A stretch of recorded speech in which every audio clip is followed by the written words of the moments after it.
Peas are a vegetable crop that can be sown very early, but they have their own rules. There are numerous varieties on the market. The low-growing ones have a shorter growing season. We quickly remove them from the bed and we can sow something else.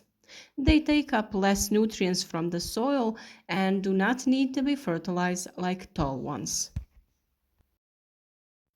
In addition, due to their short growing season, they avoid the attack of pests and diseases that occur on them, that is, something like rust.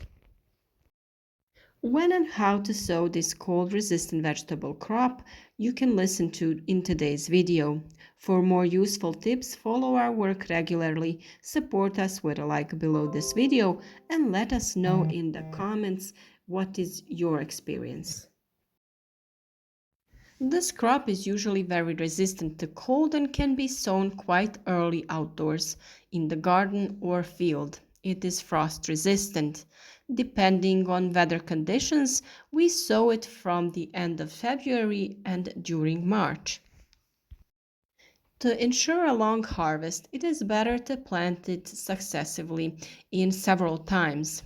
In this way, we extend the harvest time and not all peas will arrive at the same time.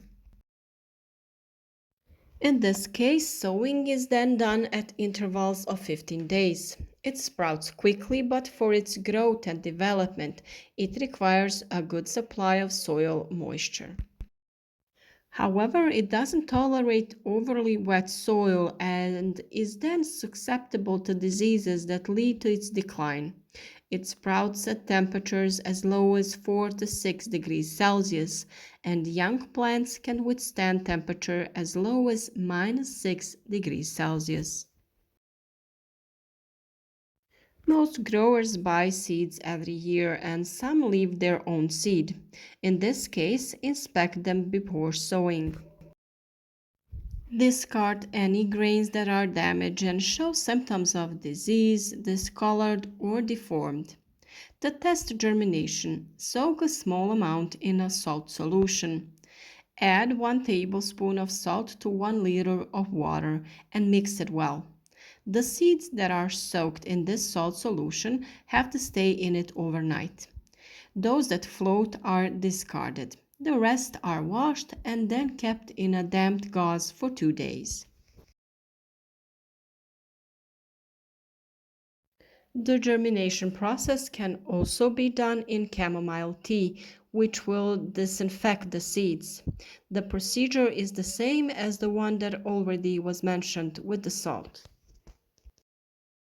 High quality seed will give over 90% of sprouts. Based on this information, you can decide whether to use them or throw them away, and you will also determine the sowing density. Choose locations for sowing that are well lit and avoid areas where water is retained. The soil should be loose, airy. It is best if it is sandy and loamy. The basic cultivation can be done in autumn. Compost and humus are the best organic fertilizers. Fertilizers with a high nitrogen content are not suitable, as this will lead to excessive vegetative growth of plants and the crop may fail. In the spring before preparation, wood ash can be added, which is mixed in the soil during cultivation.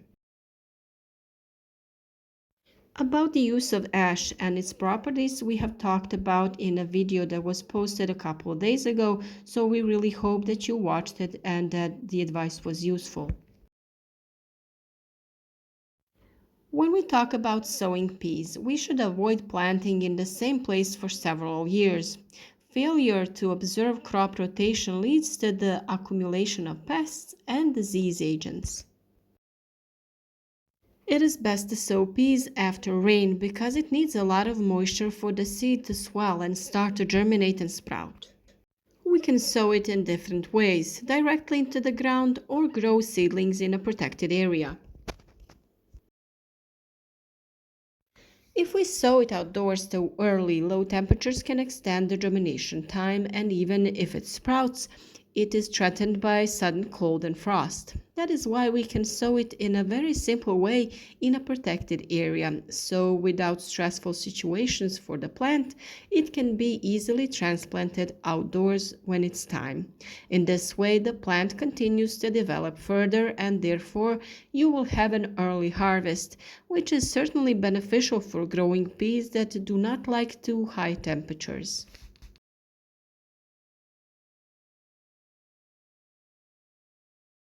What we have used in this case are tubes or rolls of toilet paper, and we can also use vases or plastic cups. In cups, it has to be watered more often because they stand individually, while the paper rolls are arranged in a container with soil and then retain moisture better. Just take a container or a styrofoam container, whatever is practical for you. Arrange your rolls and pour the soil in. Leave 1 to 2 centimeters of space at the top where you place the seeds. We put 2 or 3 seeds inside. Then cover them with soil and water them abundantly. In this way, you can place as many seedlings as you need for your raised bed or your garden, and only later place them at the required distance. We kept our container in a greenhouse with other plants, where we maintain the optimal temperature. We kept our containers in a greenhouse with other plants where we maintain the optimal temperature. You can certainly keep it where the other seedlings that you grow are kept. It is important that you don't have the oscillation in temperature, and the temperature for sprouting of peas is between 15 and 20 degrees Celsius. In about 7 days, the young plants already appeared, and it was a really express germination. As I already said, this allows us to grow seedlings that will reach maturity and harvest earlier, then sowing directly into the ground and waiting for a suitable moment to do it. After about 15 days, we already had 15 centimeters tall seedlings that we have transplanted. We did this in our greenhouse, and we will definitely do it again when it is time to plant outdoors. The peas will develop in the warm spring weather and ripen before the great summer heat. You can put the rows directly into the ground, or you can take them off and transplant the plants without them in the classic way.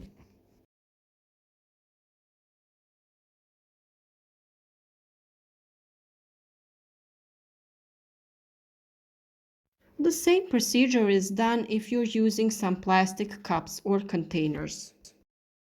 Add some soil into the cups, put 2 to 3 seeds, and then cover with soil. After that, water it abundantly. The temperature should be without oscillation, and you can't forget to water it regularly. When we are sowing peas directly to the ground, we should know that this is most often done in rows with a distance of about 20 centimeters between them and the distance between the seeds in a row of 5 to 7 centimeters. A similar method is also planting in groups. The seeds are sown in groups of 3 to 4 grains in the pre-made channels. They are 10 to 15 centimeters apart. Planting in stripes is done in 2 to 3 rows that are 12 to 15 centimeters apart, and a distance of 30 to 40 centimeters is left between the stripes. Sowing in houses is similar to sowing beans, except that is the holes are dug are shallower and slightly more distantly distributed. Peas usually sprout 10 to 14 days and require support that will lift the plant from the ground, otherwise they lay down. In contact with the soil, it deteriorates faster, and processing and harvesting is difficult. Watering, fertilizing, weeding, and crop protection are the main activities that we need to carry out in order to get a good harvest. Sowing is done only in moist soil because if it is dry, it is necessary to water it well so that the seeds swell and sprout.